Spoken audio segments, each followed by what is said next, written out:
Olá, queridos irmãos, amadas irmãs, a paz do Senhor Jesus esteja sempre com todos vocês.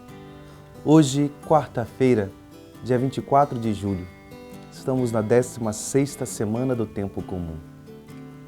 Convido você a meditarmos juntos o Evangelho de São Mateus, capítulo 13, versículos de 1 a 9.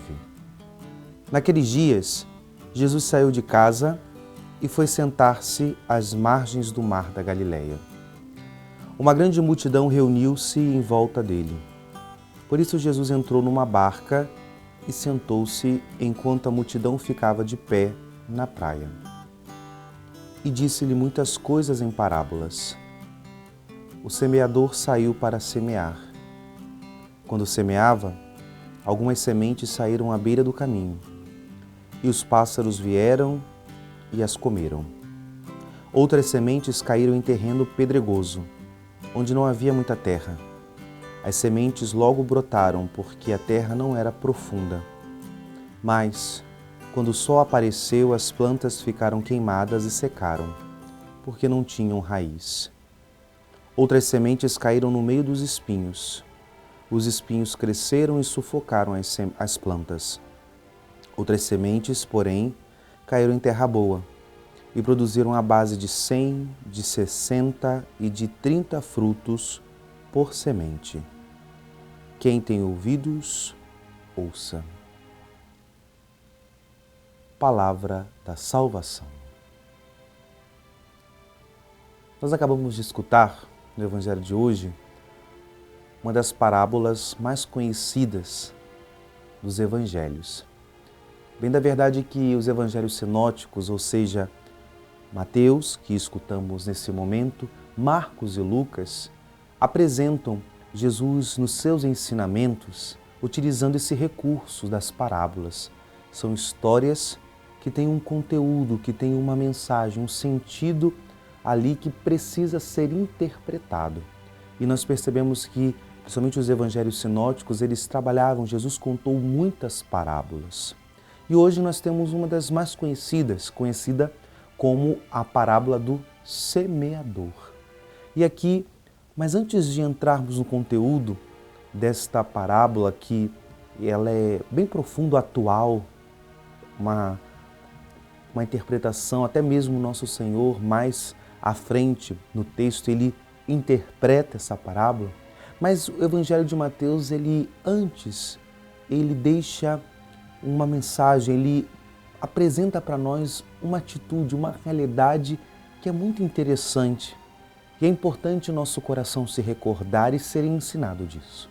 Diz que Jesus estava ali próximo ao mar da Galileia e as multidões foram ao seu encontro para ouvi-lo, para serem ensinadas. E porque a multidão era grande, Jesus as ensina entrando numa barca. Uma das imagens mais antigas da igreja, principalmente do período ali apostólico patrístico, é a barca. A igreja, muitas das vezes, foi conhecida também, é chamada da barca de Pedro. Quando Jesus entra na barca e ensina da barca as multidões, aqui nós temos um grande ensinamento, querido irmão, amado irmão, de que o Senhor continua a ensinar hoje. Esse mesmo Jesus, do qual as multidões acorriam para escutá-lo, para serem formadas, para, como diz Pedro no Evangelho de João, escutar as palavras de vida eterna, escutar os ensinamentos do céu, serem mesmo saciadas por palavras de vida e que trazem vida em abundância, continua, ele está vivo, ele está ressuscitado e ele continua a orientar, a guiar no caminho, a dar a sabedoria da salvação através da igreja. Um grande mal do mundo de hoje é que muitas das vezes nós queremos ter uma intimidade com Jesus, mas muitas das vezes nos colocamos em oposição à igreja, como se fossem duas coisas distintas. Mas quando nós olhamos no Evangelho, não. Jesus, ele fundou uma igreja. Ele é o fundador e o fundamento da igreja. Ele mesmo quis reunir para si, através da sua paz, com um povo E é através dessa igreja que, de um modo ordinário, o Senhor continua ainda a orientar, formar, construir, edificar e confirmar.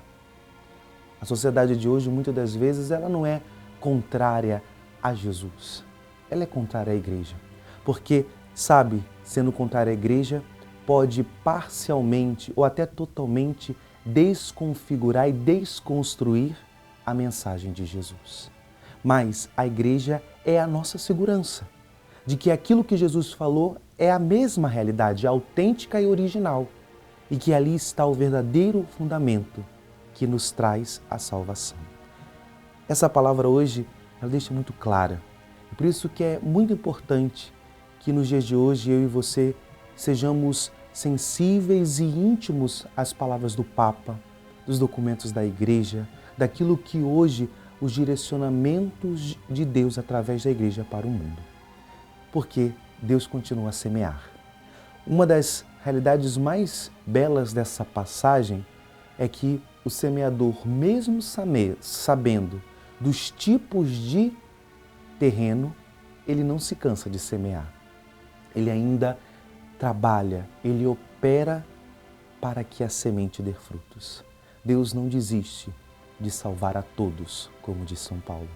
Que possamos acolher nesse dia o investimento de Deus para que a nossa vida possa ser fecunda, principalmente acolhendo a voz da Igreja, buscando ser homens e mulheres de fé que amam a Igreja, principalmente escutando a sua voz. Que Deus nos abençoe e nos livre de todo mal. Em nome do Pai, e do Filho, e do Espírito Santo. Amém.